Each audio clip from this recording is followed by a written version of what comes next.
In this video, I'll tell you the 3 most common obstacles that keep you from being the pianist you want to be and how to avoid them. Hi everyone, welcome to the Piano Keys. I'm so glad that you're here. My name is Marina and I'm your best piano playing friend. I create tools you can use to reach your piano goals without years of practice. Alright, let's get to it.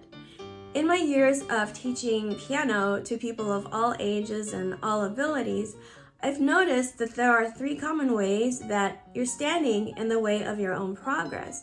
And most people don't even realize that these things are happening. So when they don't reach their piano goals, they decide either that they're too old to get good or that they don't have enough talent at piano. And neither one of those is true. So here are the things that I've seen that are keeping you from reaching your piano goals. The first one is you're actually not setting goals, or you're not setting SMART goals. SMART stands for specific, measurable, achievable, relevant, and time-bound goals. All right, so let's look at the first one, specific. So if you say to yourself, I want to play Moonlight Sonata, that's kind of specific. It sounds like it is, right? But it's really not. So do you want to play the first movement? Okay, so now we're narrowing down. Yes, I want to play the first movement. Do you want to play it to the level of like a professional concert pianist? Or do you want to be able to play it from memory? Do you want to be able to play it from looking at the music and just, play it well enough? So it's similar to if you were to play darts and you look at the dartboard and you figure out which of those areas, I don't know much about darts, so I'm sure they have names, but all those little rings that have different numbers on them, you have to decide which one you're aiming for, right? You're not just going to say, I'm going to hit the dartboard. Well, yeah, but where, okay? So you want to be just as specific in what goal you want to set. Or let's say it's a more like a general piano goal. For example, I want to be able to sight read, and by the way, sight reading does not mean reading notation. It means being able to play from first sight, like without practicing. So let's say your goal is, I want to be able to sight read easy pieces, all right? So now that's a very specific goal, as opposed to saying, I want to be able to sight read anything. Well, I'm not sure that there's anyone in the world who can do that. So it's too broad of a goal. All right, now let's move on to measurable. We kind of already touched on it when I was talking about specific. So measurable can apply to, I want to be able to play the entire first movement of Moonlight Sonata. Or you could just say, I want to be able to play half of it. You don't have to play the whole thing, or, pick your piece. So measurable, you can measure it. It's not just like, I want to be able to play piano.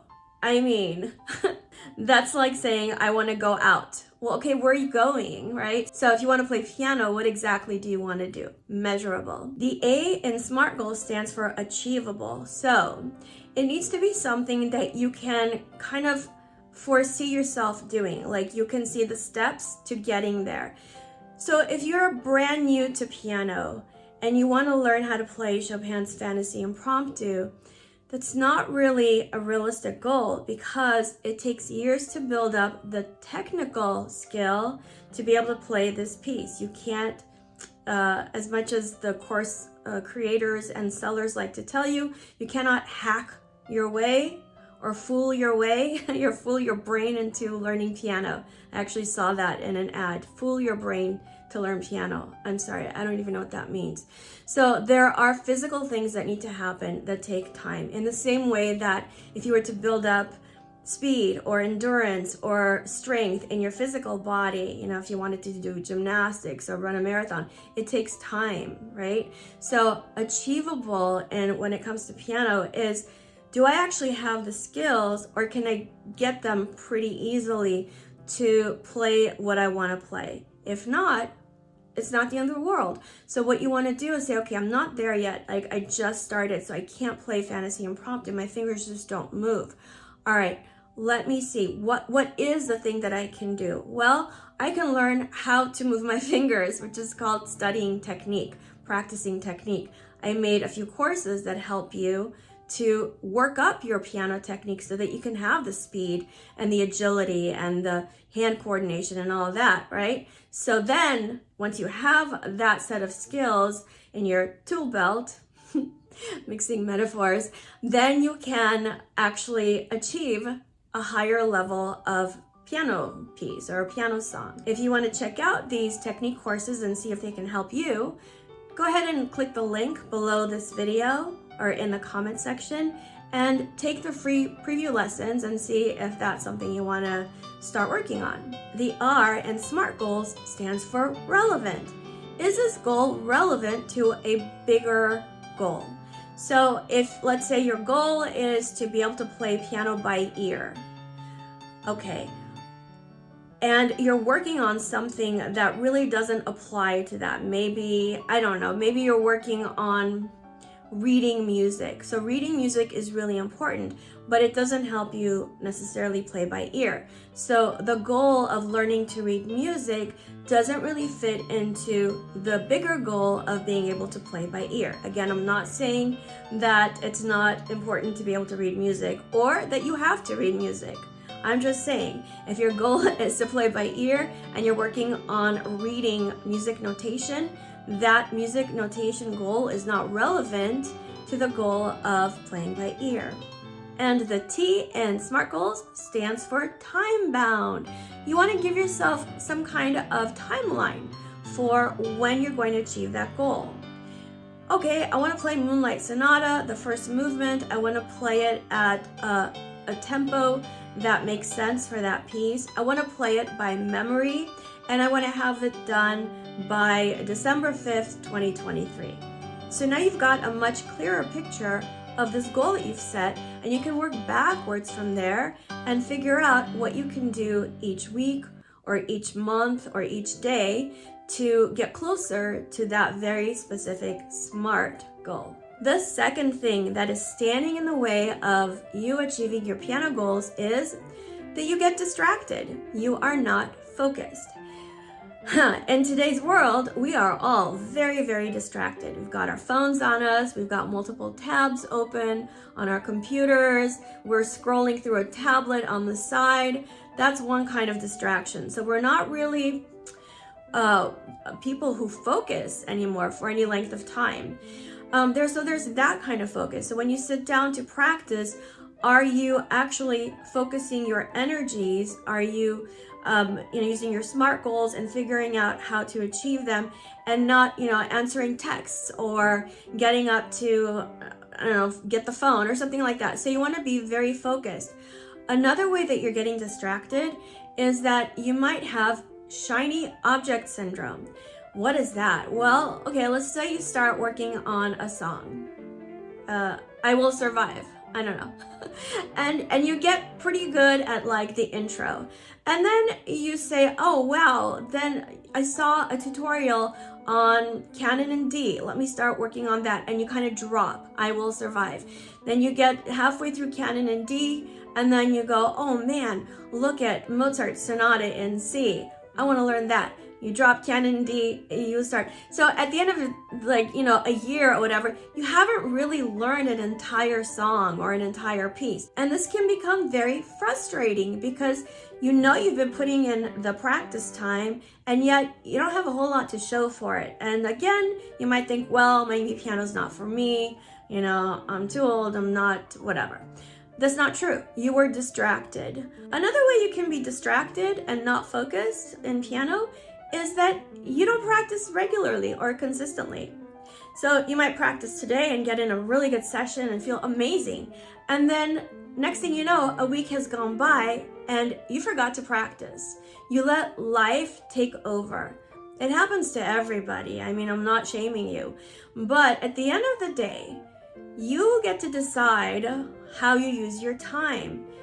Again, that is not to say that things don't happen, that pull you away. But if you're regularly being distracted from practicing piano, that is something that you need to take a look at. Do you really want to play? Or is this just kind of a nice dream that you want to have? One day I'll play piano. If you really do want to play, you have to be consistent. Okay. Now, these first two, the not having the SMART goals and not being focused, those are up to you. You have to decide when you're going to do them and figure out how you're going to do that. The third thing keeping you from being the pianist that you want to be is something that I can help you with. And this I've seen so much that I actually wrote a book about it. So it's basically that people don't know how to practice. You don't know, you don't have a system. You've never been taught what it means to practice piano. You think that if you just repeat a song over and over, you're practicing, and you wonder, why does it take so long to learn this music? And then again, you go, oh, I'm too old, I don't have talent. It always comes back to you blaming yourself, when the reality is that there are other factors other than just having talent or starting as a child. So when you have a system of practice, which by the way, all good teachers teach their students, and all advanced pianists have a system of practice. It's not just by luck, and it's definitely not putting in the time. So that study or whatever it was that said it takes about 10,000 hours to achieve mastery, I know I'm probably going to get flamed for this, but it's really not true. If you practice badly for 10,000 hours at the piano, you're not going to achieve mastery. You're probably going to hurt yourself if you have bad technique, or if you haven't really learned how to learn, if you just literally are learning note by note for 10,000 hours, you're not going to gain mastery. The thing that is more important is understanding that there are ways of practicing that will make you learn a lot faster, okay? So that you don't have to put in as much time practicing. I always say you can get double the results in half the time if you know what you're doing, right? If you're doing deliberate practice.